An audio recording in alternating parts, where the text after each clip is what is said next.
There were a lot of great things there. What? Probably one of the top one or two things for me when you stood on third base and bowed. I should be choking him. Tom Seaver was one of my favorite guys, Mhm. and when Tom had his number retired in '88, that's exactly what he did. He bowed left, right, center. Did you do that consciously, or did you remember what Tom did, or was that just something you wanted to do? No, I remember that. It's kind of funny is, when, you were gracious enough and the Mets were gracious enough to call me and tell me about this day.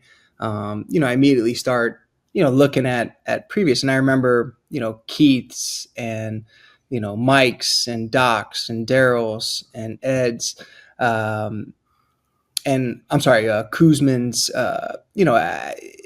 you start looking at those things on YouTube and replaying them. And I saw, the Seaver, and it just sent chills up my spine because again, as Mr. Seaver was one of my favorite, uh, not just players, but people ever. And for him to kind of take me under his wing and give me a little advice when he was in town and get a chance to have a coffee with him and have lunch with him was, one of the thrills as a baseball player. Jay Horwitz with a special edition of Amazing Conversation. This is my 37th podcast with the Honorable David Wright, the new record. Thank you. We're breaking a record today. We're breaking a record. So, David, the 17th of August, the 28th edition of the Battle of Badges, brought to you by your local Ford store. The police against the firemen. You told me it's one of your favorite days. Why? I will answer your question, Jay. But before I answer your question, the Battle of the Badges is one of the coolest days of the year. But an early happy birthday. Well, why did you have to bring that up? Well, 80? Maybe. 80 years old, Jay. Jay, when did you start with the Mets? 1980. 1980. Can you give us the quick Cliff Notes version of how you got the job meeting with Cashin? I accepted another job. A friend of mine, Howard Levine, called me. He said he was from the Mets. I called back. There was no such guy. I found there was a guy. Went down there, went to the wrong hotel, got lost. I answered two questions, and I remember calling my late mother from the airport. Mommy, there's no way I got this freaking job. And 46 years later, I'm still here. But you spilled orange juice, right? Yeah, I got so nervous. Frank was Lily's white tennis short.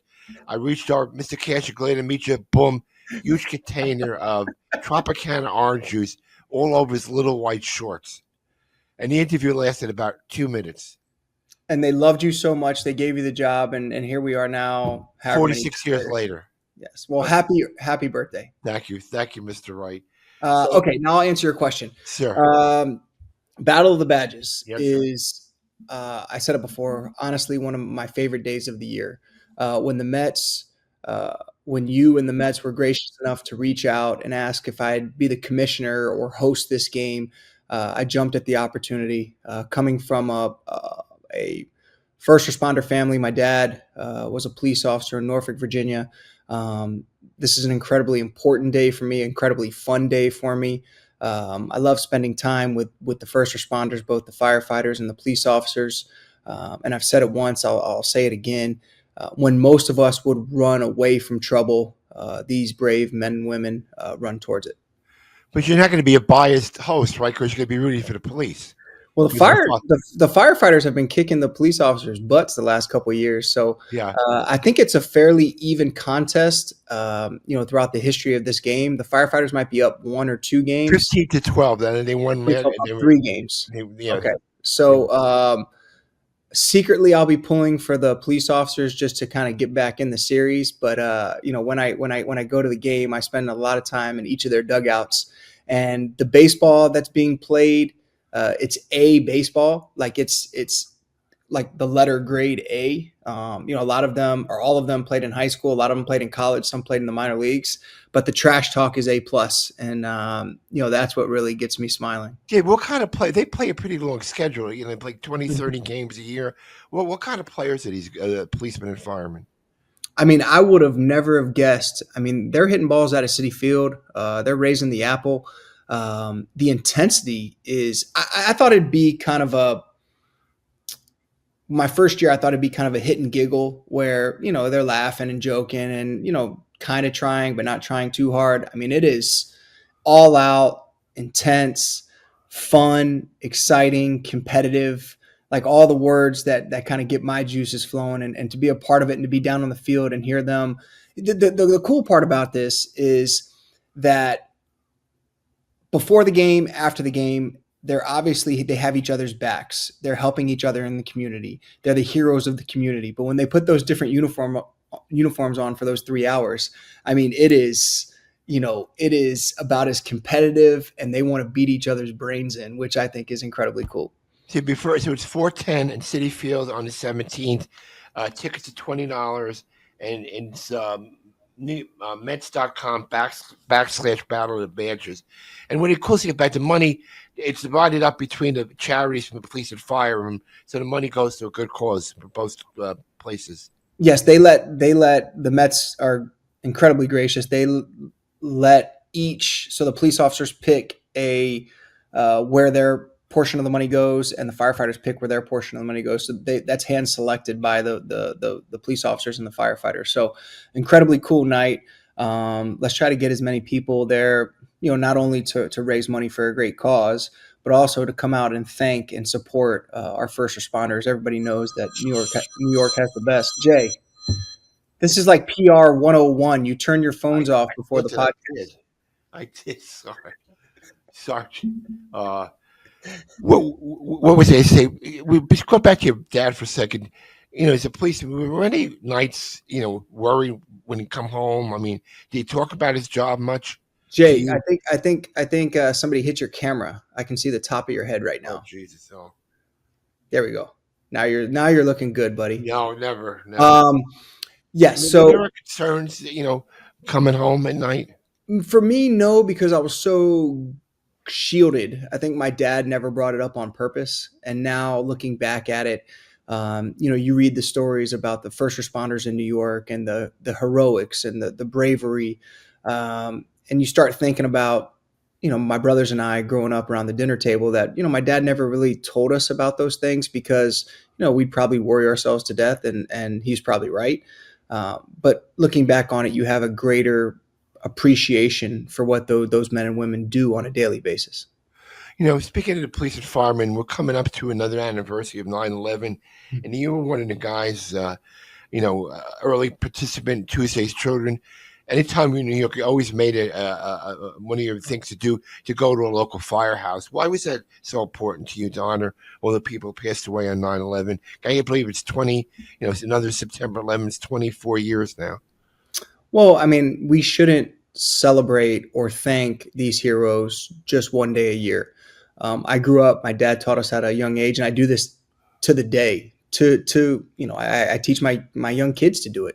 When we pass a fire truck or a police car or, any first responder, we just give a wave. And if we see them out in public, we go shake their hands and say thank you, because oftentimes baseball players, we put on this uniform and all of a sudden put on this pedestal that we are, heroes or, these fan favorites of the community. And, I think that these men and women that put the real uniforms on, the police uniforms, the fire uniforms, they're the real heroes of this community. And it's great to just on a daily basis, just say thank you.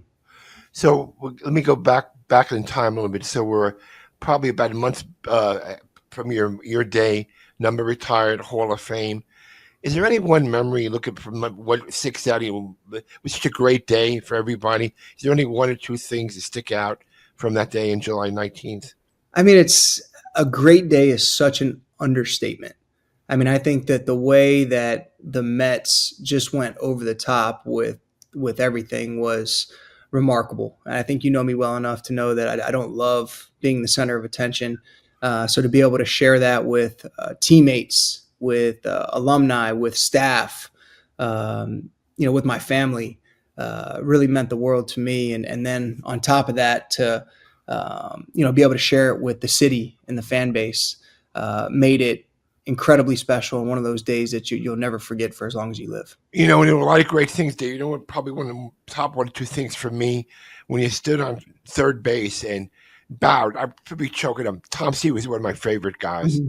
And when Tom had his number retired in '88, that's exactly what he did. He bowed left, right, center. Did you do that consciously, or did you remember what Tom did, or was that just something you wanted to do? No, I remember that. It's kind of funny is, when, you were gracious enough and the Mets were gracious enough to call me and tell me about this day. I immediately start, looking at previous, and I remember, Keith's and, Mike's and Doc's and Daryl's and Ed's, and I'm sorry, Kuzman's, you start looking at those things on YouTube and replaying them. And I saw, the Seaver, and it just sent chills up my spine because again, it was, as you know, Mr. Seaver was one of my favorite, uh, not just players, but people ever. And for him to kind of take me under his wing and give me a little advice when he was in town and get a chance to have a coffee with him and have lunch with him was, one of the thrills as a baseball player. Why do you think you guys hit it off? Because I mean, I know personally, Tom respected the way you played the game. I know you respected Tom's place in history. But go back to 2013, he threw out the first pitch in the All-Star game. You caught it. One of your favorite highlights. Yeah, I mean, and as you know, I've gotten the privilege of getting to know a lot of the family and Seaver family and extended family, and to be able to call them friends. They were gracious enough to come to the game on the 19th, and be able to spend some time with them was truly amazing. And I've told you this before, but one of my biggest regrets was Mr. Seaver was obviously big into wine and had his own vineyard up in Northern California, and he invited me every off season to come up there. And I didn't know, I was a young kid, I didn't know anything about wine, I didn't like wine, so I always kind of not made an excuse, but never carved out the time to go up there and visit him. And I wish I would have, and not because of the wine, just because of the personal relationship. Dave, what I liked about the crowd? I've been to a lot of these ceremonies in my time here. The warmth of the crowd was exceptional. I mean, you could just feel the warmth and reaching out to you. I mean, did you feel that too when you got in the field? Just a very warm crowd. It took every ounce of me not to just lose it emotionally. The second that I walked out onto the field, and third base is right there, and you hear the ovation, and you hear these fans that have had my back since I was 21 years old. Again, I think one of the greatest accomplishments, or one of the greatest compliments that you can be given as a player in New York is kind of that honorary New York kind of badge. And I believe that this fan base, this city has given me that. They've seen a lot of errors, they've seen a lot of strikeouts, and they've always had my back. And I think that they've appreciated the, not necessarily the work, but the effort that went into. I wanted the same thing that they did. I wanted to win. And I wanted to win not only for me and my teammates, but I wanted to win for them because I knew how badly they wanted it. So I think we formed this bond early on as a young player in New York. And that's a bond that I think it was an organic bond, but this is unbreakable bond that, I truly cherish and means so much to me. I tell like about the day, David. They said you had your guys on the field. Every guy on the field wasn't Tom's superstar. You know what I mean? I just know kind of guy you were. You had friends, teammates. It was they were your guys. It wasn't any, Hall of Fame. You never try to say they were your people. Was that important to you to have the kind of guys you wanted on the field with you? Of course, and I mean, I think that it's it was important for me to thank those teammates and those alumni. And it's not just players, it's coaches, it's general managers, it's front office, it's, PR. It's the people that I formed these relationships with over those 15 years that they weren't just professional relationships. They are friendships, and great friendships. And so if you look through that line of the alumni or the players or the staff that were on the field, each of them had a tremendous impact, but each of them had a different impact on me. Whether you start, from the beginning as an 18-year-old with Keith Miller, my agent and great friend, kind of showing me the way, not necessarily the business side of it, but, how to carry yourself, how to go out there and giving me advice on just whatever the case may be. And then all the way to, Jose Reyes and Daniel Murphy and the guys that, I played with later on in my career that, we made that great run, that Murphy run in the playoffs in 2015. But each of them through Joe McEwing, Cliff Floyd, Willie Randolph, Terry Collins, Josh Satin, Michael Kadire. The list really goes, on and on. Rack, the importance and the impact that they've had, not only in my baseball career, but my life. Even though Rack says you're a lousy fantasy football player? Well, let me tell you something. Rack caught so much crap, because you know how close Rack and I are. The guys in the clubhouse were, telling him that it was his jersey getting retired, and Mendy let him take the lineup card, and then Rack grabbed my 4-year-old son and took him up there, and I got a great picture of him giving a high five to the umpires, and you got Jeremy Hefner and Mendy and all these guys telling Rack that he should take the day off because they know he's going to be worthless because he's going to be, hanging out with me all day. But, again, you go back and you look at the relationships that you develop in this game, and, they're lifelong friends, and they're people that I'm going to keep in touch with and stay friends with for the rest of my life. So let me it's August 17th, 4:10, Citi Field, Battle of the Badges, brought to you by your local Ford stores, and tickets get Mets.com/Battle of the Badges. You know what I remember about the police station? Anytime there was a police tragedy, fireman, you were always the first to call the office. What can I do? Was that because of your dad? I mean, I never had a call. What can we do? You always called me before I called you. Yeah, I mean, I think that it starts with, my family and my dad, but I think it's just, for me, it's common sense. It's, again, I don't want to harp on, how high regard I hold these men and women, but, when you are a selfless human being and you're willing to basically put your life on the line on a daily basis to keep the community safe, I do whatever that I could for these men and women because, again, I hold them on such a high pedestal that I don't think that they get the recognition that they truly deserve. And you always did it without PR. You always did it in the background, the hospital visits, the calls, the people were not done in a public spotlight when people should know that.